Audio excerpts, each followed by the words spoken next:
Hello, I'm Larry Wilson, and welcome to this segment in our study on the book of Daniel.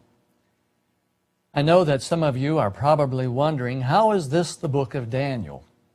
For the last several segments, we've been examining all kinds of things that apparently, on the surface, many may think have no relationship to Daniel.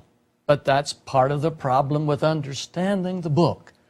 That was sealed up until the appointed time of the end. When we talk about the time of the end, we're talking about timing. Timing has a beginning, timing has an ending, and understanding timing is an important part of Bible prophecy. There are 18 prophetic time periods in the books of Daniel and Revelation, and timing is crucial to understand. There are many time periods in the past. There are several in the future. There are some that span both sides of where we currently are. So understanding these time periods and their timing is very important. And of course, as with in all things, if you want to get a proper understanding, you have to go back to the beginning.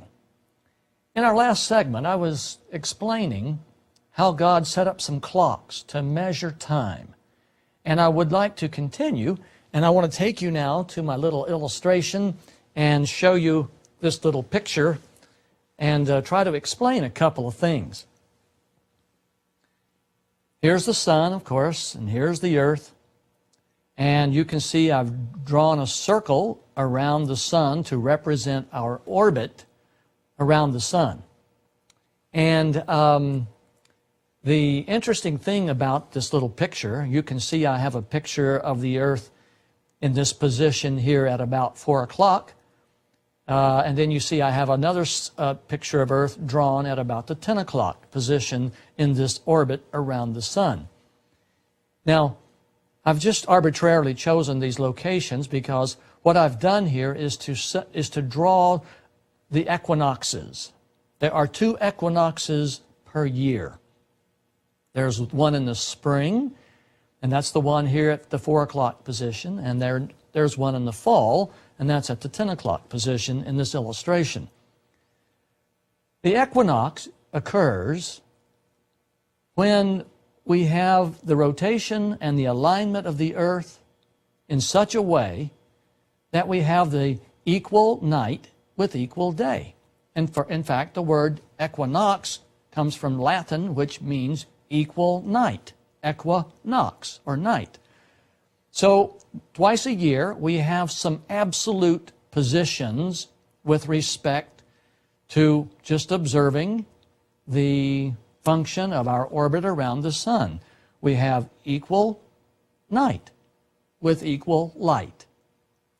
This year, 2004, the equinox occurs on March 20.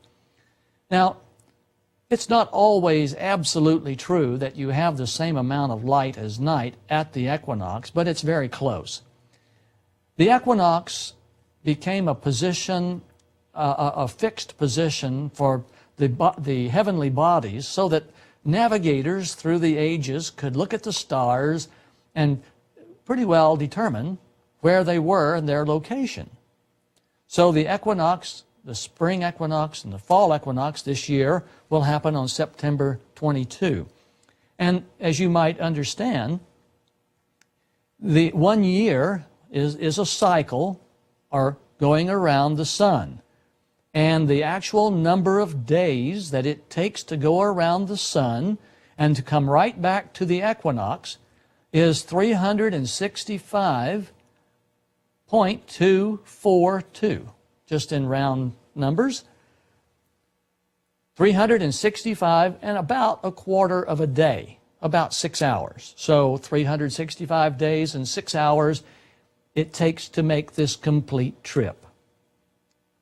Now, you probably recall from the previous discussion segment that we were talking about the moon. It takes the moon 29 days and about 12 hours to make its trip around the earth. So the question is, why did Jesus set up time and timing in such a way that we have 365 and 6 hours? Why didn't he just make it an even number, 365 or 366 or 300? What about the moon? Why didn't he just make that 30 days even? Why didn't he just make it on an even number? Why did he deliberately, and that's the key word here, why did he deliberately do this? Well, we'll all get the chance to ask him someday. But I believe that there are some very profound reasons for this. Orbital mechanics is the answer, in short. By putting things at these precise locations, certain precise physical reactions and effects occur, and this is all part of the grand design that Jesus implemented when he created Earth, and he put us in this orbit on the 4th day. We're traveling around the sun at about 67,000 miles an hour. We are moving on. Our planet is spinning at about 1,000 miles an hour. So that at any given point on Earth, we get a complete rotation of 25,000 miles circumference in about 24 hours. So you can see we're doing a little better than 1,000 miles an hour land speed with respect to rotation on our own axis. This orbit around the sun is 587 million miles. Pretty big loop. And the ancients used to call, and remember now, we're looking at the orbit of the Earth around the sun because we know that that's what happens. But the ancients didn't know that. They thought Earth stood still and the sun went around us. They thought Earth was the center of the universe. And Copernicus, in the 16th century, cleared that all up and made everybody mad. I think he lost his church membership over that as well, when he said that he could prove that the sun stood still and we did the moving. Well, the point here is that when God set up this rotation period, he set it up in a deliberate fashion, and he has two great clocks. The ancients called one cycle of the moon a month, or a month. In fact, Native Americans, it's often heard, in movies where they talk about 3 moons, or 2 moons, or 2.5 moons. And the month was considered to be born in darkness, mature, and wax into the full moon, and wane into darkness again. So this was 1 month, and this is 1 year. A year is a cycle of making one loop, one orbit around the sun. Now, how can you keep track of time with these fractional parts of the movement of the moon and the earth with respect to the sun? That's a good question. Our earth rotates on its axis in such a wonderful way that our earth actually makes a complete rotation in 23 hours, 56 minutes, and 4 seconds. Then we have to over-rotate by 3 minutes and 56 seconds in order to get back to the position where we were. So that when we are at this location, that we have our clocks are synchronized. God's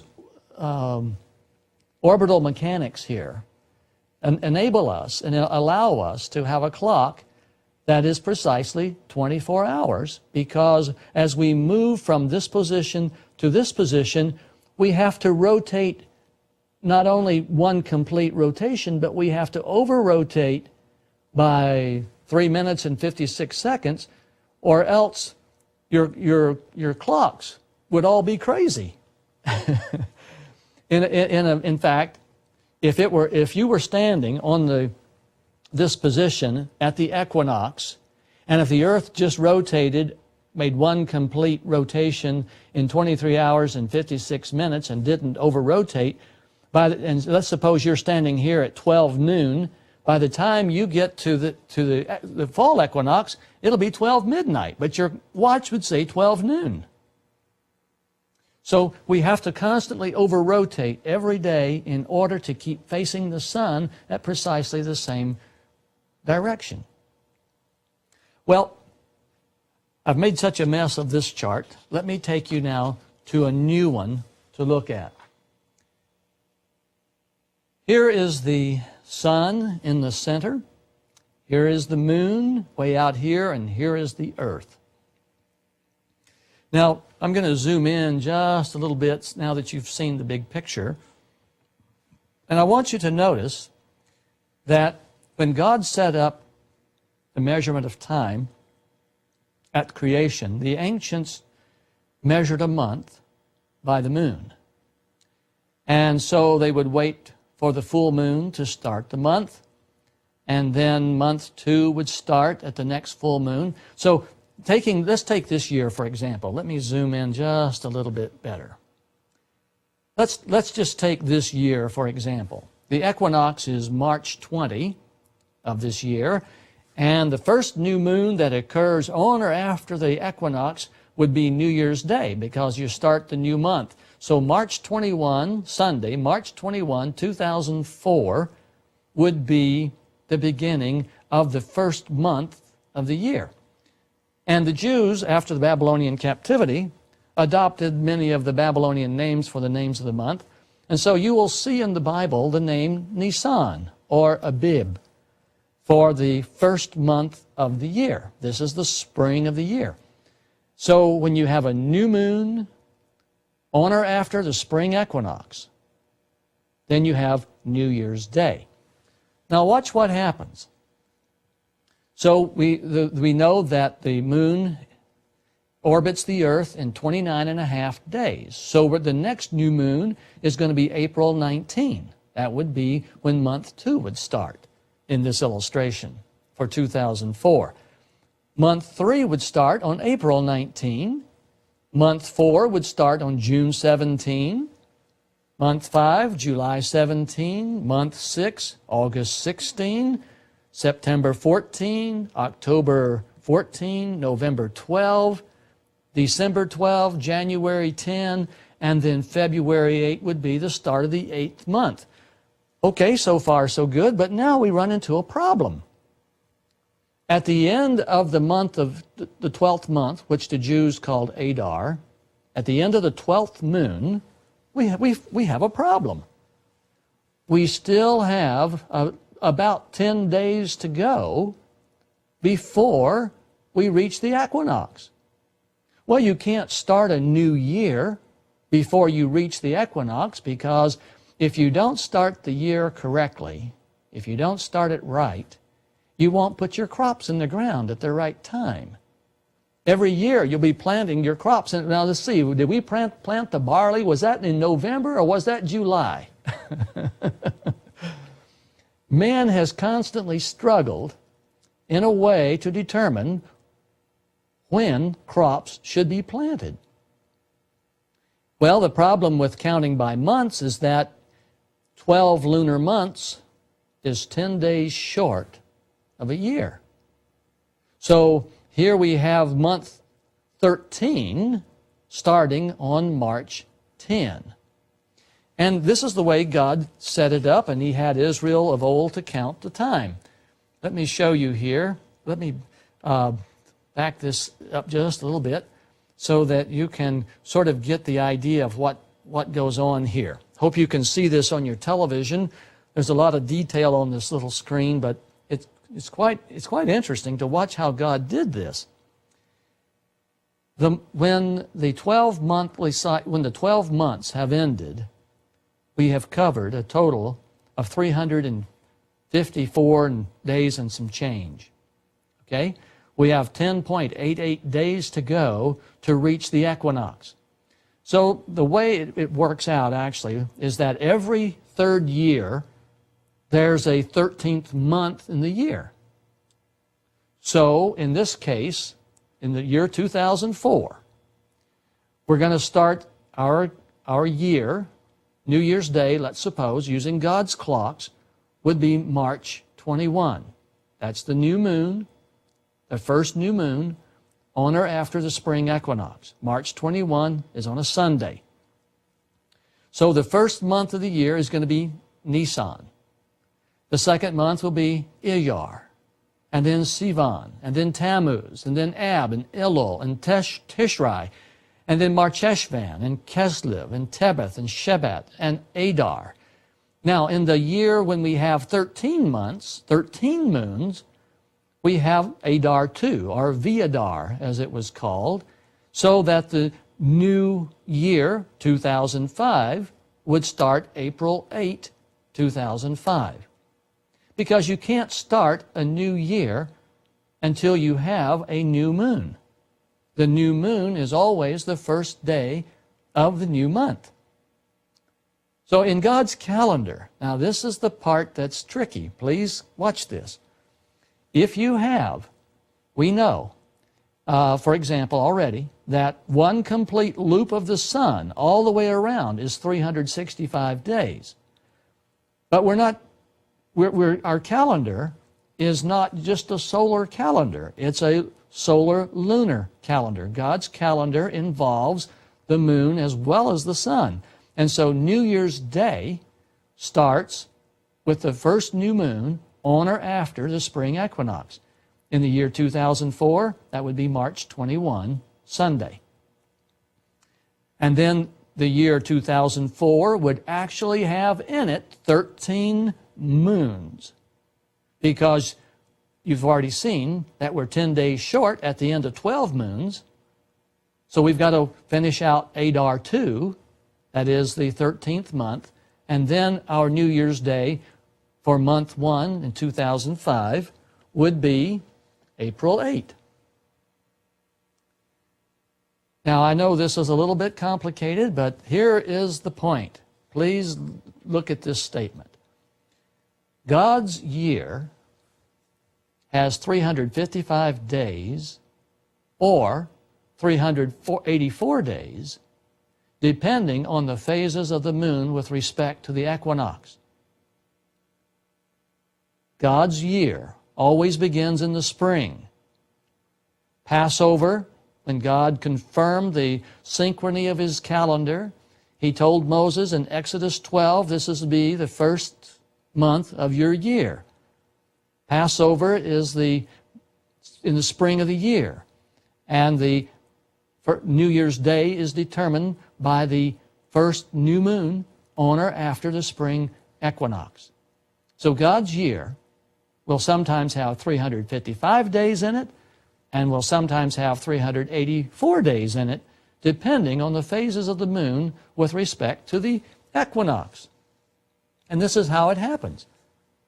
Now, take the year 2005, just mentally do this for a minute, and you can see that if we start the year 2005 and Nisan 1 is going to be the equivalent of our April 8, then after 12 moons, we go make the circle again and we come back around, and so the end of the 12th moon is going to be March 29, 2006.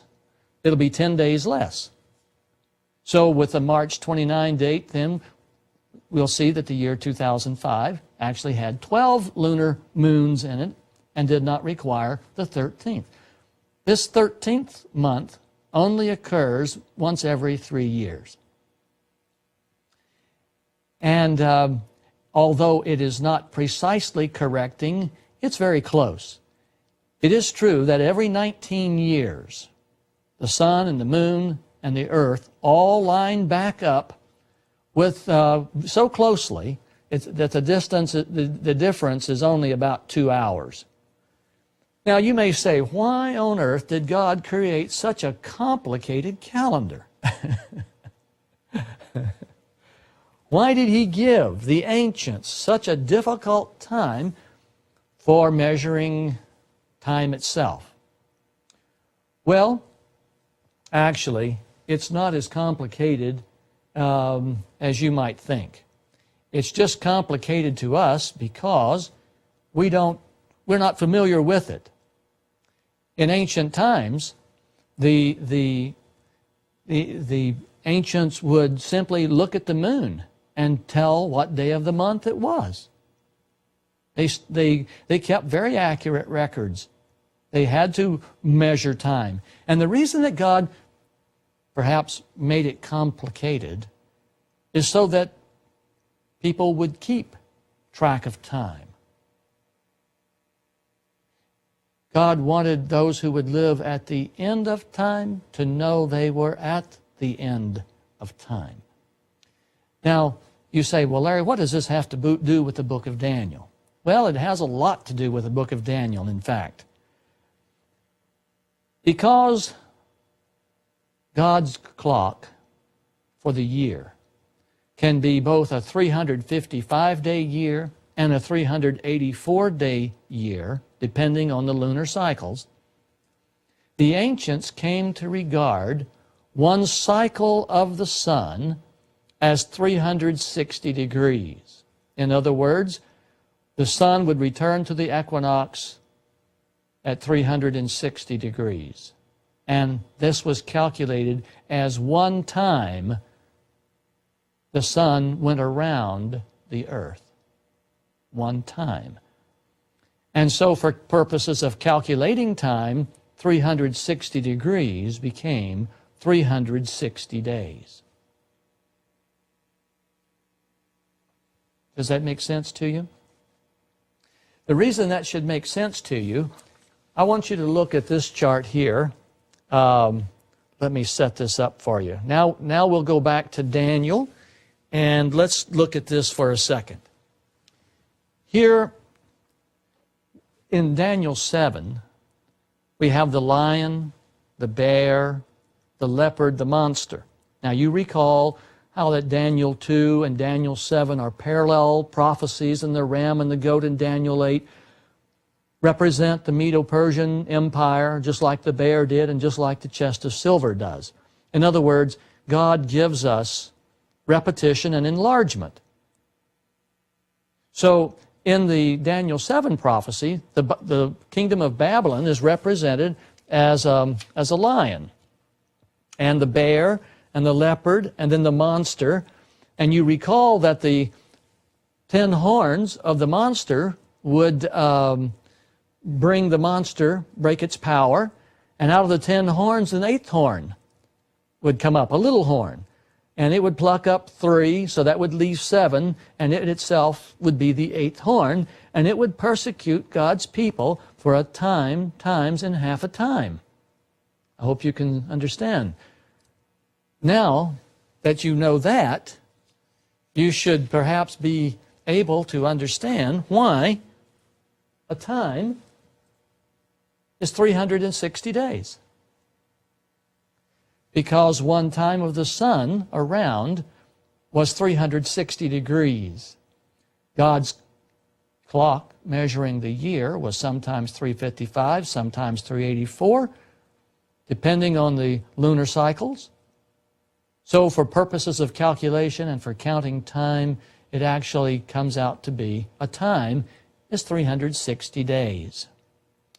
Now, because this time period of the 8th horn is operating within the Jubilee Calendar, and in the Jubilee Calendar, a day represents a year. This brown background on this chart shows the duration of the Jubilee Calendar, which ended in 1994. I'll demonstrate this in our next segment. What I'm trying to show you is that the 70 weeks of Daniel 9 are a day for a year, because in the Jubilee calendar, a day represents a year. The 70th week, Messiah is cut off in the middle of the 70th week, right on time. I'm going to demonstrate that Jesus died precisely right on time, according to the prophecy. I'm going to show you that the time times in half a time of the little horn power is to be interpreted as 1,260 years. And precisely at the end, right on time, things occurred just as Bible prophecy has predicted. With God, timing is everything. But you've got to understand how time operates in order to appreciate what it's all about. Okay, I want to take you now to a little different investigation, and I want you to begin thinking about a couple of things. We have just a couple of minutes left in this segment, and we will start now, but we'll complete this investigation in our next segment. When God created the earth, the Bible says He did so in 7 days. And, for me, that's just a non-negotiable point, because the Bible, it doesn't make any hesitation in saying, thus the heavens and the earth were completed in all their vast array. And by the 7th day, God had finished the work He had been doing. So on the 7th day, which is like the other days of the week in length, He rested from all His work. And God blessed the 7th day and made it holy. Only one day in the week has been made holy, because on it He rested from all the work of creating that He had done. I want to show you real quick here that we have a template of the weekly cycle that began at creation. And God made the 7th day holy. And later on in time, later on after creation, God is going to use the 7th day as a template, the Sabbath of the 7th day of the week as a template. And I'll explain more about that in our next segment. Well, we're out of time already. Where does time go when you're in studying God's Word? I know at first this will be a little bit overwhelming, but I want you to begin to see that God has a very deliberate reason for doing the things that He's done. And He ties them all together in Bible prophecy in the most amazing and the most exciting way. And I hope that this is encouraging to you to consider that with God, timing is everything. We'll see you soon.